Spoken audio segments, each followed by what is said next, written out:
유도선 목사입니다. 오늘도 여러분과 함께 은혜 받게 되었습니다. 오늘은 열왕기상을 다룰 차례입니다. 내가 택한 예루살렘을 위하여 한 지파를 주리라. 열왕기상에 많은 말씀이 있어도요, 이 말씀보다 이 말씀이 중심이 되는 겁니다.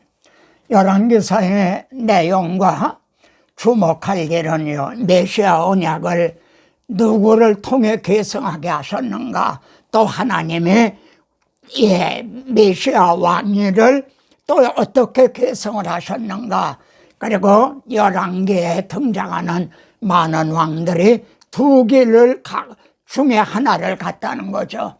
그리고 이 열왕기에 등장하는 인물들을 통해서 바로 인간은 자력으로는 구원 얻을 길이 없다, 이를 깨닫게 되는 겁니다. 내용은 성전과 왕궁을 건축한 솔로몬의 타락과 왕국의 분열, 그리고 분열 왕국의 기사입니다. 자, 하나님께서는요, 상한 갈대를 꺾지 아니하시고 꺼져가는 등불도 끄지 아니하신 하나님이시죠. 분열 왕국 시대 말입니다. 솔로몬의 타락으로 인해서 이렇게 북왕국과 남왕국으로 분열 왕국이 되죠. 근데 북쪽 왕국은요, 이렇게 반역으로 인해서 이제 왕위가 자주자주 끊어집니다. 그런데 남쪽 유다는요, 이제 그들이 정말 하나님 앞에 신실하지 못했음에도요, 그 왕위가 끊어짐이 없이 이렇게 이어집니다. 열왕기상은 북왕국은 아합까지고 남쪽 유다는 여호사밧까지입니다. 지상에 여러분, 여기에서 지상의 보좌를 보느냐 천상의 보좌를 보느냐, 이 점이 중요합니다. 우시야 왕이 죽던 해에 내가 본즉 이사야 선지자는 이렇게 증언을 합니다. 주께서 높이 들린 보좌에 앉으셨는데 우시야는 지상의 보좌에 앉아 있었죠. 그런데 우리는 지상의 보좌만 보기가 쉬워요.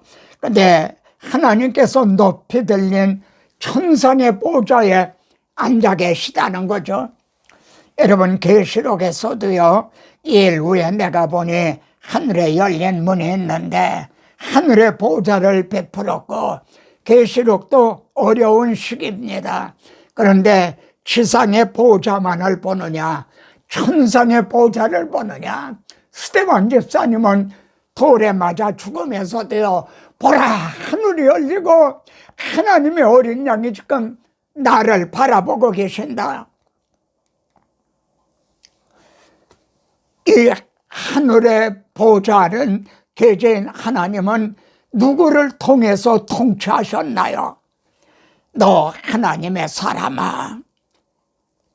바울은 디모데를 이렇게 부르고 있죠. 선지자 나단, 선지자 아이야, 선지자 스마야, 이들이 하나님의 사람입니다. 그리고 13장에 등장하는 하나님의 사람함, 그리고 선지자 예후, 그리고 선지자 엘리야가 또 등장을 하죠. 그리고 아합이 흉한 일만 예언한다고 했던 선지자 미가야. 여러분, 이 점을 주목해 보시기를 바랍니다. 시편에서는요, 그것들은 의복같이 바꾸시면 바꾸려니와 지상에 있는 보좌는 의복같이 바꾸시면 바꾸려니와 주의 연대는 무궁하리이다. 하늘 보좌는 갈리지가 않죠. 우리나라도 곧 대통령 선거를 앞두고 지금 심히 혼탁한 가운데 있습니다. 그것들은 의복같이 바꾸시면 바꾸려니와. 자, 성경은 문제에 대한 해답입니다. 그리고 해답은 내가 문이다, 내가 길이다 하신 그리스도시죠. 그럼 열왕기상의 최우선적인 문제가 무엇인가요? 다윗 왕의 나이만아 늙었습니다. 그러면 다윗의 후계자가 대를 이어 왕이 될 자가 누군가? 이것이 문제죠. 왕은 하나님이 택하신 자라야 이제 택하신 자를 세우라고 말합니다. 다윗은요, 솔로몬이 반드시 나를 이어 왕이 되리라. 다윗에게는 아들들이 많았죠. 그런데 솔로몬이 왕이 되리라 그럽니다. 왜냐하면은 솔로몬이 태어났을 때요, 정말 솔로몬이 태어난 것도요, 지렁이 같은 노야고바 한 것 같은 참 그런 출생이죠. 그런데도 하나님은요, 여디디야, 나단 선지자를 보내셔서 여디디야라, 하나님이 너를 사랑하신다, 이런 이름을 주셨죠. 이를 통해서도 정말 나 같은 죄인을 하나님이 모태에서부터 택하시고 창세전에 택하셨다는, 영적으로 하면 여디디야라 하셨다는 점을, 그 감격을 깨닫게 되는 거죠. 다윗은 이를 생각하기 때문에요, 이 솔로몬을 왕으로 지명을 합니다. 그리고 솔로몬의 줄기에서 그리스도가 오셔서 우리들을 구원하시고 나 같은 죄인들을 왕 같은 제사장의 반열에 세워주는 거죠. 자, 왕에 오르자 산당에서 일천번제를 드린 솔로몬, 저는 솔로몬을요, 선지자적인 그런 관점에서 좀 보려고 합니다. 제사장의 관점은 좀 긍정적으로 덮어주죠. 근데 선지자들은 죄를 고발합니다. 하나님께서 제게 주신 사명은요, 좀 선지자적인 그런 사명입니다. 자, 왜 솔로몬이 말입니다, 이제 산당에 가서 일천번제를 드렸나요? 거기는 산당이 크기 때문이다, 이렇게 말합니다. 하나님께서는요, 여기 보면 솔로몬이 여호와를 사랑하고 다윗의 법도를 행하였으나 단서가 붙습니다. 이 점을 except that, 영문은 그렇고요, 지시, 이게 한글로는 다만, 이거 아쉽다는 거죠. 산당에 가서 번제를 드린 다만, 이것이 아쉽다는 거죠. 산당에서 제사하며 분향하였더라. 여러분, 산당이라는 말이 여기서 처음 등장합니다. 솔로몬이 산당에 가서 일천번제를 드린 이것이요, 긍정적으로 볼 수도 있지만 불길한 전주곡인 것을 우리가 알아야 됩니다. 다윗은 법궤를 택한 곳에 안치하고요, 거기서 번제와 화목제를 드렸죠. 산당에 가서 드린 게 아닙니다. 자, 여기 더듬어 보십시다. 아사, 참 선한 왕이었어요. 그런데 다만 산당은 없이지 아니하니라. 산당을 없이 해야 됐는데 산당은 없이지 않았다는 아쉬움을 담고 있죠. 여호사밧도 참 선한 왕이었는데요, 산당은 폐하지 아니하였다. 요아스 참 선한 왕이었죠. 근데 다만 산당은 역시 제거하지 않았다 그러죠. 히스기야 왕이 비로소요, 여러 산당들을 이제 제거하고 있죠.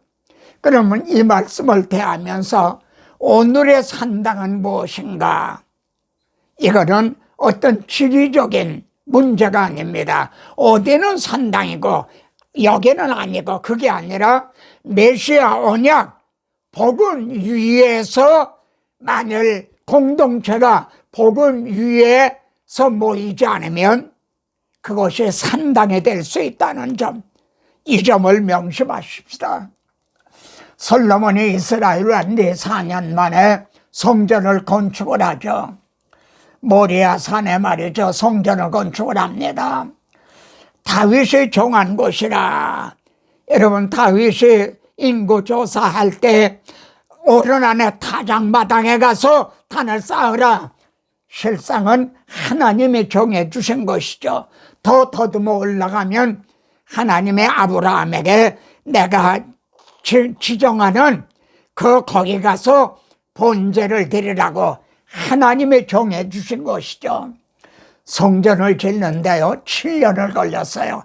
근데 여러분 왕궁을 건축하는 데는요 13년이 걸렸어요.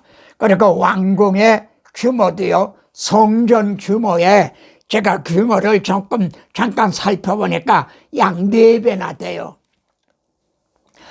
솔로몬이 말이죠 20년 동안 40년 왕위에 있는 동안에 20년 동안 성전 건축과 왕궁 건축하는 데 몰두했어요. 자, 성전을 건축하고 하는데 하나님은요 2번이나 경고를 하셨죠. 칭찬을 하시고 격려를 하신 게 아니라 경고를 하셨어요. 말하자면 태풍 경보. 태풍이 불어옵니다. 일기예보에서 경보하는 거와 같다는 점을 깨닫게 되십니까? 내가 만일 다윗의 행한 같이 이게 잣됩니다. 다윗의 길을 가느냐 여로보암의 길을 가느냐, 그러면은 내가 거룩하게 구별한 이 성전이라도 내 앞에서 던져버리겠다. 여러분 그 후에 솔로몬의 성전이 어떻게 됐습니까? 에레미야 선지자를 통해서는요 솔로몬이 지은 그 화려한 아름다운 성전으로 예배드리러 가는 사람들을 향해서 너희는 이것이 여호와의 성전이라, 여호와의 성전이라는 거짓말을 믿지 말아라. 이건 여호와의 성전이 아니라, 물론 겉으로 보기에는 여호와의 성전이었지만 아니라는 거죠. 이 점을 좀 겉과 속이 다르다는 거죠. 설교도 마찬가지입니다. 내가 만일 귀한 것을 말한다면 너는 내 입이 될 것이라. 자, 성전 봉헌식 때도요 솔로몬은 소가 2만 마리, 양이 12만 마리나 들었다는 게요. 이걸 한번 상상을 해보십시오. 그런데 하나님께서는요 솔로몬의 아버지 하나님 다윗이죠, 그의 귀를 통하여 귀를 뚫어가지고 말해요. 제사와 예물을 기뻐하지 아니하며 번제와 속죄제를 요구치 아니하신다. 그러면은 당장 매일 드리는 상번제도 폐하라. 1년에 한 번 드리는 대속죄일도 하지 말아라. 그런 뜻인가요? 아닙니다. 이 제사 의식은 본질이 아니라는 거죠. 그건 그림자라는 거죠. 이해가 되십니까? 여기에서 말이죠 정말 힘을 다해 목소리를 다해 외쳐야 될 게 의식과 본질입니다. 바울은 이걸 의문과 신령이라고 말씀을 하고 있죠. 의식과 예배 의식과 그 본질, 메시아 언약, 십자가 복음, 이게 본질이라는 거죠. 의문과 신령. 자, 하나님은요 무수한 제물이 무엇이 유익하냐, 이스라엘은요 계속 번제를 드렸어요. 무수한 제물, 이것이 의식이죠. 그러나 그들의 마음은 본질에서 이미 떠난 거죠. 내 마당만 밟을 뿐이라. 소를 잡아들이는 거, 어린 양, 그건 뭐 살인하는 거, 개 목을 꺾는 거와 같다. 양의 피, 그건 돼지 피하고 다를 게 없다. 하나님은 그렇게 말씀합니다. 본질을 모르면요 우상 숭배와 같다는 거죠. 본질을 모르고 제사 의식을 하면 우상 숭배하고 똑같지 않아요? 여러분, 바울은 로마서에서 유대인들이 열심히 있지만 지식을 따른 것이 아니다. 의식과 본질, 현대 교회도요 이 점이 얼마나 중요한지요. 어떤 분들은 저분은 기도를 많이 하는 분이야. 좋죠, 잘하시는 거죠. 그러나 그건 의식일 수가 있어요. 기도가 어떻게 돼서 기도하는 게 가능해졌는지, 그분이 먼저 무엇을 구하고 있는지 본질이 중요한 거죠. 솔로몬은요, 그렇게 아주 다 한 다음에 무엇이든지 내 눈이 원하는 것을 금하지 아니했다. 전도서에서는 그렇게 말하죠. 그래서 말이죠, 솔로몬의 바로의 딸 외에 말이죠, 후궁이 700이고 첩이 300명이나 됐다고 그래요. 그래서 왕의 마음을 이들이 돌이켰다는 거죠. 솔로몬이 마음을 돌려서 말이죠, 우상을 숭배해 여호와의 진노를 샀죠. 여호와께서 일찍이 2번이나 경고를 하셨는데도요, 온갖 우상을 다 섬겼어요. 우상도 하나가 아니에요. 저는 이 대목을 상고하면서요, 로마 황제군 누군가가 자기 충신 브루타스에 의해서 이제 암살을 당합니다. 그때 죽을 때 말이죠, 브루투스, 너마저 나를 배신하느냐. 하나님은 이때 솔로몬, 너까지 이렇게 배신하고 우상을 숭배하느냐, 그러셨을 것 같은 마음이 든다는 거죠. 하나님은 솔로몬을 들어서요, 아가서, 잠언, 전도서를 기록했는데, 이것이 솔로몬의 신앙 여정이기도 했죠. 솔로몬이 아가 시대가 있었죠. 잠언 시대도 있었죠. 그러나 타락을 했던, 그리고 나중에 돌이킨 전도서의 시대도 있었던 거죠. 하나님은 내가 반드시 빼앗아서 내 신하에게 주겠다. 그러나 내 종, 내가 다윗에게 언약한 그 약속을 지키기 위해, 그리고 내가 택한 예루살렘, 하나님의 이름과 명예를 위해서 내가 한 지파를 남겨주겠다. 여러분, 한 지파가 그리스도가 오실 유다 지파라는 거. 하나님은 선지자 아이야를 통해서 여로보암에게 너는 10조각을 가져라. 내 종 다윗이 항상 내 앞에 등불을 가지고 있게 하리라. 정말 하나님은 꺼져가는 등불도 끄지 아니하셨죠. 그리고 참빛 예수 그리스도를 보내주셨고요, 그 빛을 우리 마음에 비춰주셨어요. 우리들을 빛의 자녀가 되게 해주셨죠. 아멘, 아멘. 솔로몬의 아들 르호보암은요, 어머니의 이름은 나아마요, 암몬 사람이로다. 여러분, 열왕기 상하를 보면요, 왕에 올랐을 때마다 그의 어머니는 누구였다, 어머니를 꼭 말하고 있어요. 어머니의 책임, 이걸 말하는 거죠. 근데 르호보암의 어머니는 유대인이 아니라 암몬 사람이었다는 거예요. 그러니까 솔로몬이 암몬 여인을 통해 르호보암을 낳은 거죠. 그래서 백성들의 말이죠, 솔로몬이 백성들의 멍에를 무겁게 했어요. 솔로몬이 죽자 백성들이 와서 좀 우리 멍에를 가볍게 해달라 그랬죠. 그랬더니 그 충신들은요, 왕이 만일 백성을 섬기는 자가 되시면은 백성들이 다 이렇게 순복하리이다. 그런데 자기 어렸을 친구들의 말을 들었고, 나는 너의 멍에를 더욱 무겁게 할 거다, 이렇게 강포로 다스렸죠. 그래도 다윗과 무슨 관계가 있느냐, 이세 아들에게 받을 유업이 없도다. 여러분, 다윗과 이세 아들, 이게 누구를 가리키는 겁니까? 다윗의 자손으로 이세 뿌리에서 오실 그리스도 메시아 언약을 배반하는 게 되죠. 이스라엘아, 내 장막으로 돌아가라. 그들은 결국 넘지 말아야 될 선을 넘었죠. 이 점을 아마 시편에서는요, 북10지파의 대표적인 지파가 에브라임 지파입니다. 에브라임 자손은 무기를 갖추며 활을 가졌으나 전쟁의 날에 물러갔도다. 아마 이 말씀이 이때를 염두에 두고 기록한 것 같아요. 여로보암은 그럼 누군가? 큰 용사입니다. 솔로몬의 신하였어요. 에브라임 지파 출신이었죠. 여로보암이 이에 계획을 하고 계획을 했다. 무슨 궁리를 했을까요? 뭘 생각했을까요?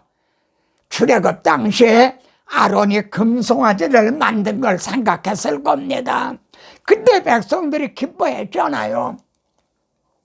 그래서 말이죠, 그때 너희를 애굽 땅에서 인도한 너희 신이라, 바로 아론이 이런 말을 했죠. 그래, 여로보암도 똑같이요. 그리고 하나는 베델에 하나는 달에 두고, 아론은 하나를 만들었는데 여로보암은 둘을 만들어서요, 백성들이 기뻐할 것을 요즘 말로 업그레이드를 시킨 거죠. 그래서요, 또 산당을 짓고 제사장을 삼고 비슷하게 하고, 여러분, 여로보암은요 백성들에게 포퓰리즘을 썼어요. 오늘날 대통령 후보들도요 포퓰리즘을 해요. 근데 이 우매한 백성들이 분별력이 없이 돈만 준다고 하면 좋아하는 것 같아요. 르호보암은 멍에를 더 무겁게 했는데 여로보암은 포퓰리즘을 썼어요. 여기에 흔들리지 맙시다. 베델에 늙은 선지자가 있는데도요, 하나님께서는 유다로부터 이름을 밝히지 않은 하나님의 사람을 보내시는 것, 우리는 이것이 구속사 설교이다, 그를 통해서 그걸 보았습니다. 하나님의 사람이 르호보암에게 장차 되어질 걸 경고하고 예언을 하죠. 심판을 예언하죠. 요시아가 나타나서 너희들을 심판할 것이다. 그런데 이 늙은 선지자가 거짓말을 해서 결국 그 하나님의 사람이 사자에 의해 물려 죽게 되죠. 죽음으로 무엇이 입증이 되었나요? 하나님의 사람이 죽음으로 무엇이 입증이 되었나요? 그가 제단을 향하여 외쳐 말한 것이 반드시 이룰 것입니다. 다시 묻습니다. 하나님의 아들이 십자가에 죽으심으로 무엇이 입증이 되었나요? 죄값은 사망이다. 최후 심판이 있다. 그것이 입증이 된 거죠. 이해가 되십니까? 여호와의 말씀을 어긴 하나님의 사람이로다, 이렇게 말하죠. 나의 묘비명은 뭐라고 쓰여질 것인가? 16번 13장에는 하나님의 사람이 16번 등장하는데 오늘의 하나님의 사람은 누군가요? 형제입니다. 솔로몬이 금방패를 만들었어요. 성전도 그냥 금으로 졌죠. 근데 르호보암 때는요, 이걸 빼앗기고 놋방패를 만들어요. 이게 상징적인 의미가 뭔가요?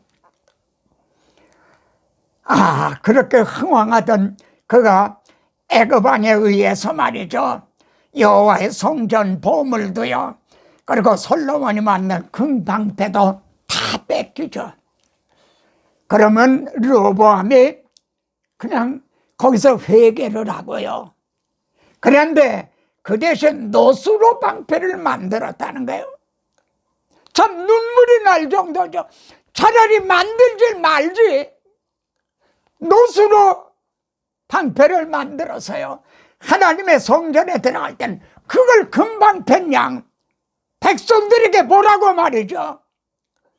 여러분, 눈물이 날 정도 아닌가요? 오늘날 복음이라는 금방패를 잊어버리고 모조품 놋방패를 들고 있는 거 아닌가? 우리 한국교회는 금방패의 시대가 지나고 놋방패의 시대가 아닌가? 우리나라 대한민국은 금방패의 시대가 지나고 노방패의 시대가 온 건 아닌가, 이 점을 애통해하며 고민하게 됩니다. 열왕기 17장부터 열왕기하 2장까지는요 길게 엘리사 선지자의 기사죠. 그러면 엘리사 선지자의 기사 중에 핵심은 뭡니까? 갈멜산의 기도죠. 그런데 여러분, 갈멜산의 기도에서 말이죠, 내 말이 없으면 비도 이슬도 내리지 아니하리라. 여러분, 하나님의 은혜는요 말씀과 함께, 세우신 선지자의 말씀과 함께 은혜는 임해요.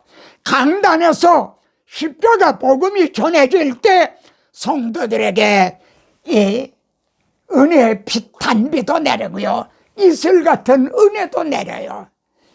근데 그리 시냇가에 숨으라, 선지자가 숨었어요.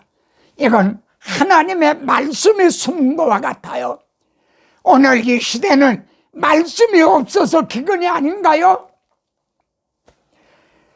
엘리야의 핵심은요, 갈멜산에서 그 절체절명에 죽느냐 사느냐 하는 그때 능력의 하나님, 그러는 게 아니라 같이요 아브라함과 이삭과 이스라엘 하나님 여호와요, 뭘 붙들고 있죠?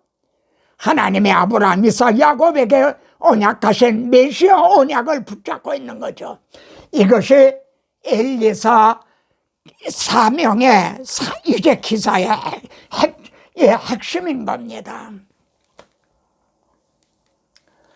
내가 하나님이신 것과 내가 주의 종인 것과 그들의 마음을 돌이키게 하심을 알게 하옵소서. 하나님은 지금 떨어져 나가서 금송아지 섬기는 그들의 돌아오기를 기다리시는 하나님, 그때 불이 내려와서 본제물을 살았죠. 무슨 뜻입니까? 그렇다, 나는 저들이 돌아오기를 바라는 하나님이다. 그런데 이걸 모르고요, 이 밤에 불이 임하게 하십시다. 우리는 불만 보고 있는 거 아닌가요? 아브라함, 이삭, 야곱에 세워주신 메시아 언약은 보지 못하면서요. 그러면 엘리야 선지자 사역의 절정은 언제입니까? 하나님이 어떻게 엘리야를 데리고 가셨죠? 데리고 엘리야를 올리실 때요, 길갈, 베델, 여리고, 요단으로 데리고 가세요. 그냥 올리신 게 아니라 그때마다 선지자의 생도들이 있었어요. 이들에게 엘리야를 데려가시는 장면을 보여주시는 것 같아요. 이때는 참 어려운 때거든요. 오늘날도요. 그래서 여러분, 엘리야를 말입니다, 불술의 불말에 호위에서 데려가셨죠. 이건 엘리야만이 아닙니다. 하나님의 말씀을 대언하는 자, 오늘의 엘리야, 오늘의 하나님의 사람들, 고난을 당하지만 이렇게 데려가실 거를 선지자의 생도들에게 이걸 보여주고 용기를 주고 격려하시기 위한 것으로요. 그런데 엘리야는 올라갈 때 겉옷을 떨어뜨려줬죠. 엘리야가 이걸 가지고 요단강을 치면서 엘리야의 하나님은 어디 계시나인가? 어른들이 요단강에 갈라지는 거예요. 우리 주님은요, 올라가실 때요, 겉옷을 주고 가셨나요?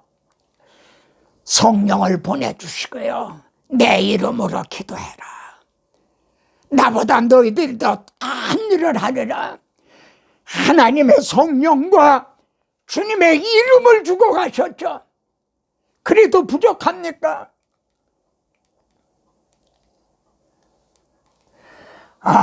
마지막 부분입니다. 여호사밧이 말이죠, 참 선한 왕이었는데요, 너무 선했기 때문일까요? 아합의 딸을 잡으러 맞이해서 연합을 하고 또 아합과 연합을 해서 함께 싸우러 가죠. 그때 선지자들에게 묻습니다. 싸우러 갈랴 말랴. 그때 400명 선지자들을 아합이 모아놓고요, 길르앗 라못에 가서 싸우랴 말랴. 그랬더니요, 이 400명 선지자가 한 입으로 말하듯이요, 올라가소서, 하나님이 왕의 손에게 붙이셨나이다. 중선지가 일구동음 한 입으로 말하듯이 그렇게 말했다. 근데 그래도 여호사밧이 좀 이상해서 다른 사람에게 물을 선지자가 없습니까? 미가야라는 한 사람이 있는데 항상 그 사람은 내게 대하여 예언하기를, 흉한 일만 예언하기로 내가 그를 미워하나이다. 그래도 그에게 물어봅시다. 400대 1이죠. 그래서 미가야를 데리고 와서 묻습니다.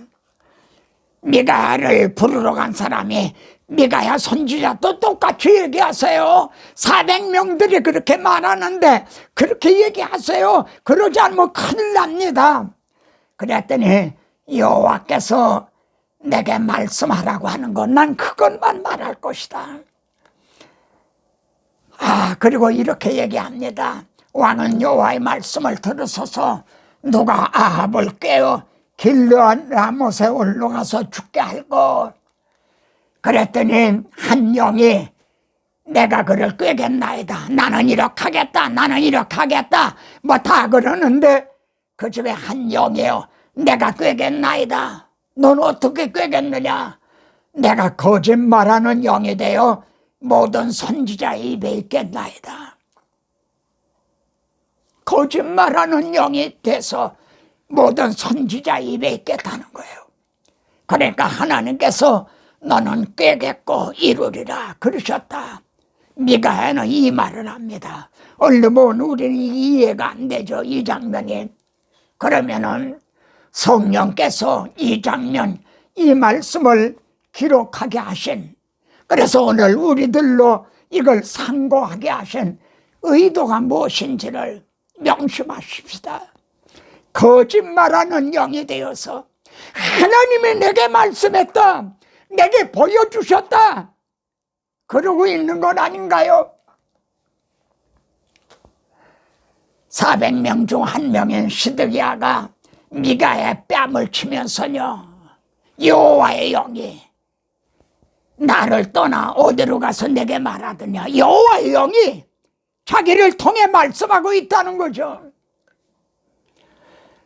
근데 결국 아합이 싸우러 가는데 여호사밧 보고요, 나는 변장하고 이제 할 테니까 왕은 왕복을 입으소서.